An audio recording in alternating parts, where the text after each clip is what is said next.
Epic. Epic. Epic. Epic Stat Tool 1 Speedruns of Statistics. Brian Stevens versus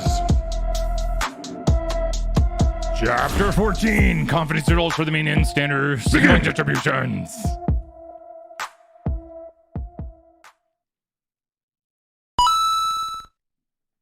Hey everybody, we're doing these live today, so welcome to Stat Tool 1 Speedruns. I've got 5 timers open. Let's close down those 5 timers. So here we go. We'll start up the timer and we'll start up the speed run. So the topics we are covering today for this speed run are confidence intervals for the mean. When it comes to confidence intervals for the mean, we first need to know the difference between a population and a sample. So we're going to cover these step by step right here. Let's start up by talking the difference between a population and a sample. When we do a population and a sample, we're talking about the difference, and I'm actually going to do something real quick. Usually, got my epic battle right there. Usually I take a picture of these, so I'm going to take a picture and bring this over here into Word so we can talk about it, and I'm not going to highlight this one right here.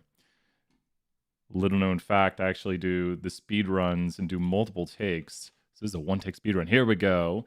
So now we got over here so we can actually talk about it and draw on it. So let's go ahead and talk about the difference between a population and a sample. Now, when it comes to a population and a sample, for this chapter especially, we're talking about a population being mu, which is the true mean. That's like if you collect data on all UT students and you find out, let's say, the true mean GPA of all UT students is equal to a 3.6, well, then that would be mu. But if you go and talk to a sample, there would be a sample size, and you would get a sample mean. Now, you might get something close to that. We would expect you to get kind of close to it, but you might not get exactly it. We don't know. There's variation within samples, but this is the truth for all students, where this from a sample has a sample size to it. So from 100 students, we observed a sample mean of 3.54. So that is an estimate of the truth. And in many instances, we don't know the truth. We might not know the GPA of all UT students, so we'd have to use a sample to make inferences, inferential statistics, about the truth. When we get down here, have a general understanding of a sampling distribution of the sample mean. Now, this is where the first part of this chapter comes into play. It's quite a long chapter. This is a tough one. Have a general understanding of the sampling distribution of the sample mean. Let's start up a new worksheet right here and talk about this. When we have the sampling distribution of the sample mean, we actually have the idea of a sample mean would be expected, and this is expected right here. This is what the mu stands for. The mean of the sample means, what we expect to see when we take a sample mean, is equal to the true mean. Now let's break down what this means. If UT students have a 3.6 GPA, if you took a sample, you would expect to see 3.6. So just think about this. UT students have a 3.6 GPA. You go out and take a sample of students. You would expect in your sample to see a mean of 3.6. So that is the expected value we expect to see when we take a sample. But we won't always see this value. We will see variation around it. And that's why we have the standard deviation for the distribution of the sample mean. And this is equal to sigma over the square root of n. So as n gets larger, the distribution will get tighter and more normal. These are conditions maybe you're hearing as a review right here, but how does this all look when we put it all together? When we put everything together right here, we get the following.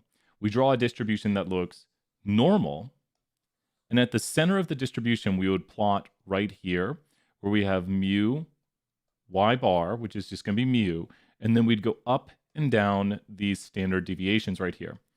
So when we think about this, we would expect, if in our example, students have a GPA of 3.6, we'd expect to see 3.6. If that is the truth, in a sample, like if you go out and talk to 100 students, you'd expect to see 3.6. Now, you might not see that. You're going to see variation around it because maybe GPAs have a standard deviation, that's what the sigma stands for right there, of 0.5, like a half a point standard deviation. Well, if we take 100 students as our sample, we can now find out the new standard deviation of the distribution, which is going to be equal to 0.5 over 10, which is equal to 0.05. Look at this. It's a much smaller, tighter distribution than the original distribution up here. So now when we take a look at this, we can put our numbers down below. We're just going to put our mean here at the center. So we still expect in a sample, like if we go and sample 100 students, we still expect to see this. And now we're going to go up and down that standard deviation. This is the variation we would expect to see in a sample. So if you took a sample of UT students and found out their GPA, well, it'd be very unusual in a sample of 100 students. This is for 100 students to see a GPA above 3.7. That's 2 standard deviations above the mean right there. And it'd be very unusual in your sample to see a GPA below about 3.5. That's 2 standard deviations right there. So we're talking about what is usual or unusual when we take a sample of students. Like when I take a sample of 100 students, there's the sample size, I would not expect to see in the sample a sample mean that is outside this bounds, given the true mean is 3.6. Very important right here that we know the truth for this distribution. So that's a big understanding right there. We've talked a lot about the sampling distribution, what it is. It's when you know the truth and you go out and take a sample and saying, this is the truth, here's what I expect to see given this truth right here. Know what y bar and mu represents. We've done a lot of talking about that right there. That is the y bar is the sample mean and mu is the true mean. So a difference between the sample and the truth right there. We've already actually talked a little bit about the central limit theorem, but let's go more in depth on the central limit theorem right here. When it comes to the central limit theorem, there are 2 key things to understand. The central limit theorem. Central limit theorem. The central limit theorem is going to have 1, the distribution will become more normal as the sample size increases. So what we see is that when we have a parent population, and that means like an original population, like let's say the GPA of UT students is skewed to the right. So this is single observations right here where n equals 1. That's just single observations. Like if you talk to one UT student, you're going to see a mean of 3.6, but it's skewed to the right. Now, when you increase the sample size to, let's say, something around 100, or in this instance, 25, because it's not that skewed, the distribution will become more normal. And this is the whole applet that we show in class, where the distribution becomes more normal. It starts to normalize. And what it would be is that every green dot inside of this distribution, like if we talk about one observation over here, one observation is the average of 25. So you would average together those 25 observations because this is the distribution of sample means, where this is sample means right here of size 25, and this right here is single observations. All of these are just y's, they're just observations, which means individual points. So to get the sampling distribution of the sample mean, we have to talk about averaging together multiple observations. And that's maybe where things are confusing, is because this new distribution via the central limit theorem is not single observations like going out and asking one student their GPA. We're going out and averaging together 25 GPAs, and one observation over here in this distribution is the mean of 25 observations, which does have in it its own variation. But the variation, which is the second part of this, the distribution will be tighter, as in, which means it has a smaller standard deviation. So the distribution will be tighter, which means it has a smaller standard deviation. And we saw this just a moment ago. Just a moment ago, we saw via the formula sigma over square root of n. Sigma over square root of n. You might say, why is it sigma? Well, that's because we know the truth right now. In this instance, we know the truth because we're saying, here's the true mean, here's the true standard deviation. This is what we'd expect to see if we went out and took a sample. So this is going to say that it will decrease. Just take a look at where the n is. The n is on the bottom of the equation, which means as sample size decreases, this whole equation will get smaller. So for larger sample sizes, so will be tighter for larger sample sizes. So very important right there, which means the standard deviation is smaller standard deviation. We see it right there. As n increases, the distribution becomes more normal and also becomes tighter as n increases right here. You can see the tighter right there via the mathematics, and you can see the more normal via kind of the illustration we have right here, that the distribution of the mean for a larger sample size will be more normal. We have right here no assumptions of the central limit theorem. We got some of my favorite stuff right here. The assumptions are going to be condition 1. You're going to hear this a lot today. Random. So the randomization condition means that we randomly select individuals. So we need to randomly select. Any question needs to say we randomly took UT students. That's what randomization means. 10%, this is a very confusing one. I'm not going to go into great detail on it, but the best thing to memorize right here is less than 10%. Less than 10%. Everyone always wonders, why is it less than? It has to deal with finite mathematics. I'm looking for this research paper I saw a long time ago going over all the mathematical theorems. Really great paper. I can't find it, but it's very technical, and as long as you know less than 10%, you're good. Weird condition. The last condition right here, which is condition number 3, is going to be the large enough sample size condition right here. And what does this mean? Well, if we have a distribution that is normal, n only needs to be 1.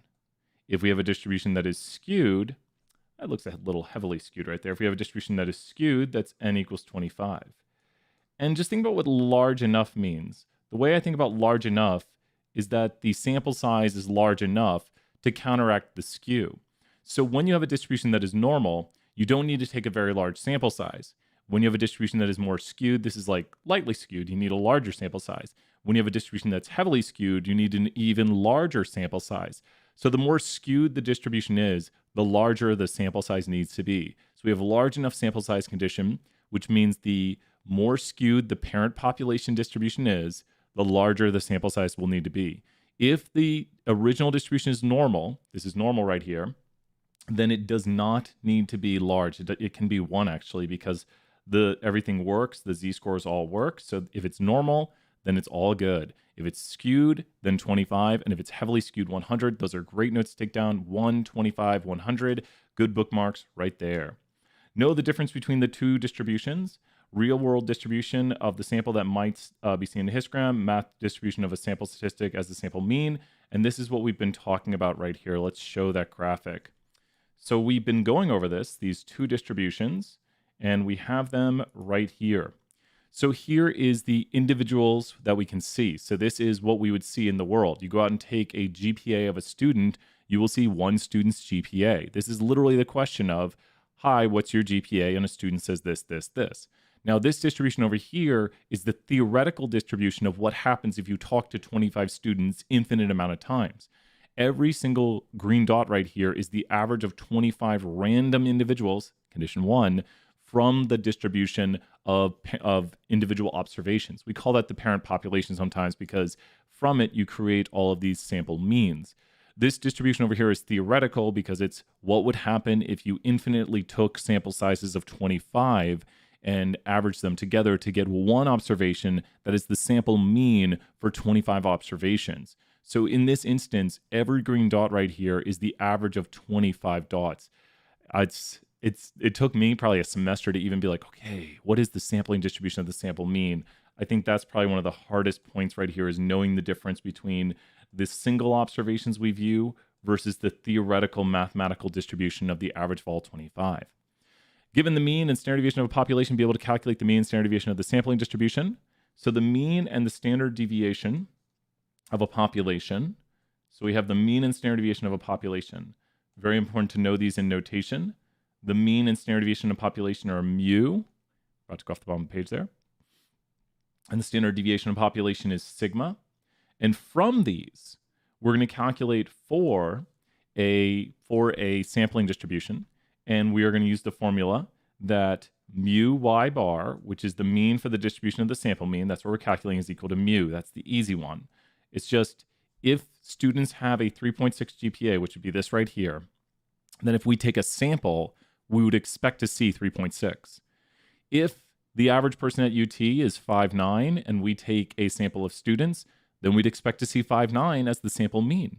So if the true mean of height is 5'9", then in a sample, I'd expect to see 5'9". That one, hopefully it makes a little bit of sense. It's so like, it's like, wait, that's all it is. If the average student spends $20 a week on snacks, then we'd expect in a sample to see the average person spending $20 a week on snacks. I just want snacks. So now we go and we look at the standard deviation. The standard deviation for the distribution of the sample mean, which is just the variation, is equal to sigma over the square root of n. And we've talked about this a few times right now because all we're doing is decreasing the standard deviation by a factor of the square root of n. So as n gets larger, the standard deviation gets smaller.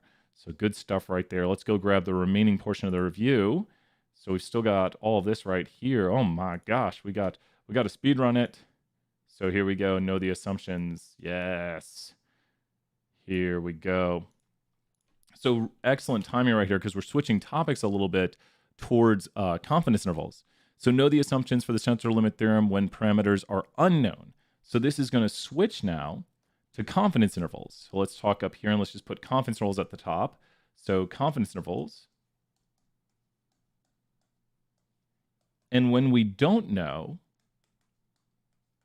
the true mean and we don't know the true standard deviation, we're working with y bar, which is the sample mean, and we're working with S right here.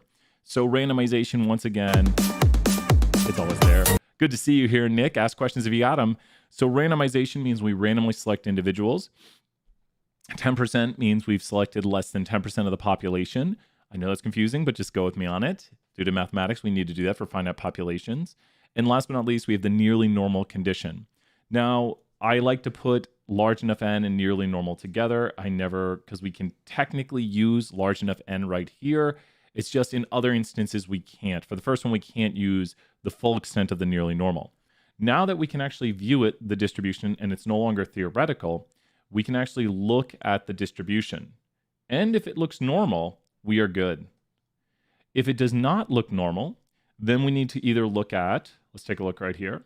We'd either need to look at a QQ plot, which should look straight, or we could look at a goodness of fit test, which should have a p-value above 0.05.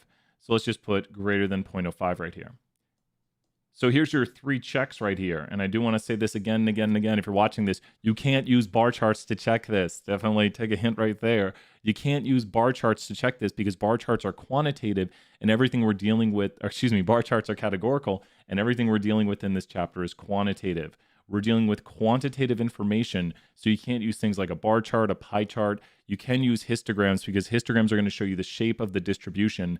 And once again, we can use the large enough n condition through the nearly normal to say, okay, the original distribution is normally shaped. So since we're talking about a confidence interval for a mean of, let's say, 30, we are good. So the nearly normal condition has a little more to it than the large enough n because we can look at the shape and the sample size right here, but we can also look at the normality plot, the QQ plot for normality, or the normal probability plot. And we can also look at the goodness of fit test. I have some videos reviewing those topics a little more in depth, but that is how we can check the nearly normal just to make sure we have a somewhat nearly normal shape to this because we're going to be using things like t-scores and z-scores, especially t-scores in this example right here. Understand the reason for using the t-distribution. So the big reason for using the t-distribution is actually, and a good way to remember this, is S and T sigma z. And I like to say Mr. T is mean if you're doing drugs. So I'm sure he's a super nice guy, but in the 80s, Mr. T, oof, don't do drugs. He's bad. Like he'll not be happy with you right there. So with this, that's the way we memorize it. Mr. T is mean, means. So with this, look at this right here. We got T, we got means. Another way is S and T sigma z. But all we're trying to do here, is put in our heads that when we are doing the mean right here, when we are doing confidence intervals for the mean, we will use the t distribution. Now, you do get these formulas, so you will see these formulas here in a moment, but we're just trying to put into our heads that when we are doing confidence intervals for the mean, we will use the t distribution. This is the one that William Gossett created, and this is a speed right here, so we're not going too much more in depth, but I like to remember S and T, sigma z. So if you have sigma, you'll be using z. If you have S, you're using t, and that's kind of the real basics behind it.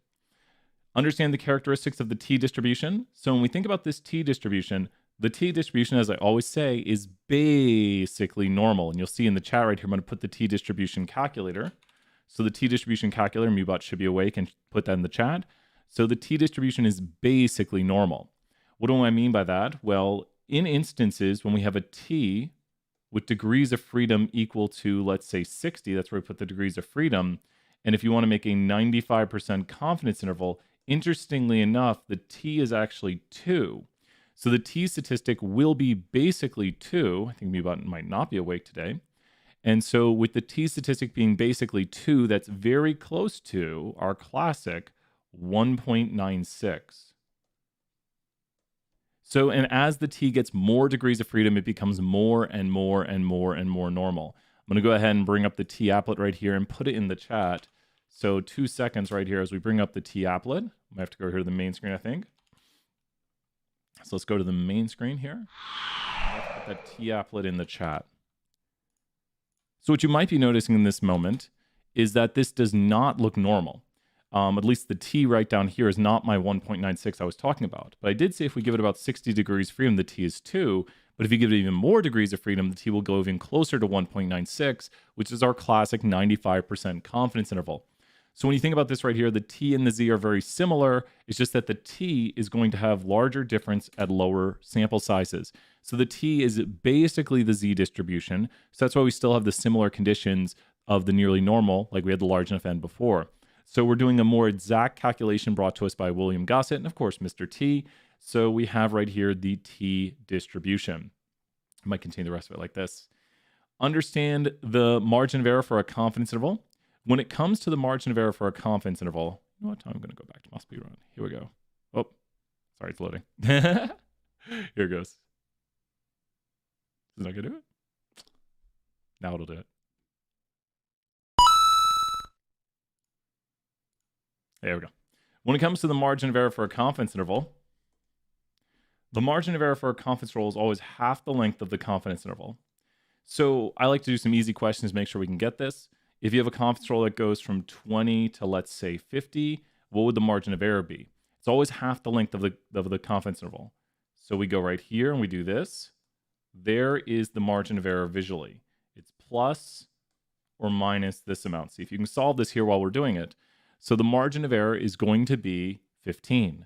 We can solve this by putting in the center of the interval 35 and finding that 35 plus 15 is the upper and 35 minus 15 is the lower. Now, when we do this chapter right here, which is confidence intervals, the margin of error is y bar, and here's the margin of error, plus or minus t with n minus 1 degrees of freedom, s over square root of n. That looks a lot like sigma over square root of n, but we don't know sigma, so s and t, sigma z. The other part has sigma z. Oh, hate it when it does that. And so the margin of error right here is the following, and the margin of error right here is the following. So that is the margin of error right there. It's half the length of the interval. You can always use the formula upper minus lower divided by 2. Half the length of the interval, where you have here the upper and you have here the lower, and you divide by 2. So that'd be 20 divided by 2. Great job, Ella, in the chat right there. Great job. I'm still watching the chat. Don't worry. We'll be starting a new speed run here soon. Woo! Quick speed runs. Calculation of standard error of the sample mean relationship to standard deviation. So the standard error is going to be practicing right here. See if you know what part the standard error is before I highlight it. The standard error is simply going to be this right here. This is the standard error. So it's just the original standard deviation over the square root of n. So that is the standard error. So this is the standard error. That is the standard error of the sample mean, and it gets smaller as n increases. It's much like we were doing before for the previous chapter, hence why it's connected. So that is the standard error, s over square root of n. As n increases, the standard error gets smaller. It's also part of the confidence interval. It's 1/2 of the margin of error. Not half of it literally, but here's the t, which controls the percent confidence, and the standard error is going to be the other portion of the margin of error. I put a star on it because this is starred because it's related to the percent confidence we are using. Find the critical t statistic using the calculator. So we've got one of the calculators up on the screen. Let's head back to that right here. And here we are. So once again, we need to know how to get the degrees of freedom. So if we have a sample size of 100, what are the degrees of freedom for a one sample t? If we have a sample size of 100, what are the degrees of freedom for a one sample t? The degrees of freedom are n minus 1. There's n, and there is minus 1. So always remember one sample t n minus 1. 1 sample t, n minus 1. So if I took a sample of 258 UT students, 258 minus 1, and there you go. If you notice, this t right here is a lot like the z. I'm also making 95% confidence intervals. It's much easier if we put the inside, the 95% inside, and now we could make a 98% confidence interval. It's the same as putting 2% on the outside. So there's a lot of ways to use these applets. This is one of my favorite applets to use right here. And you can see I've made a 98% confidence interval where degrees of freedom are 257. Degrees of freedom are based on the sample size, n minus 1 for a 1 sample t. Calculation of confidence intervals using the formula sheet, we got that. Understand jump output. Ooh, do we have time? Let's go to space. Let's bring up some jump output. We can do this really quickly. Got minutes just before the next one. Let's look at total demand, analyze distribution. We are going to do this. We're going to make this happen. Watch this. You ready? We got literally seconds before I'm starting the next speed run here. Because I think, oh, please let this be the end of this one. Here we go, speed run. So here is the confidence interval right here. The confidence interval is over here. And that is the upper. And that is the lower. So this is the upper. This is the lower. That is the standard error, which is S over square root of n. So you can calculate that right there. That is the standard deviation. That is the sample mean. And that is the sample size. So there is all the notation right there. I'm blocking just a little bit of it. But we have here the upper, the lower. Try for yourself for a moment. See if you can get the margin of error. I'm going to calculate the margin of error for this interval. There's the upper, there's the lower. And it's a 95% confidence interval. It does that by default. There's the percent confidence. And so let's go right here, calculate the margin of error. It's half the length of the interval. So 4971.8621 minus 4632.6851. Half that length. There it is right there. And that is half the length of the interval. That is the margin of error of the interval. So if you were able to get the margin of error right there and understand how to interpret this, I am 95% confident that the true mean total demand for days is contained in the interval. And there's the interval right there, 4,632 to 4,971. Let's see if we have anything else for this one, because we're going to start the next speed run here in a moment. Woo! That's got it. That's the end of the speed run right here, everybody. So let's head out. We'll be back here in a moment with more speed runs. Join the next stream. Bye!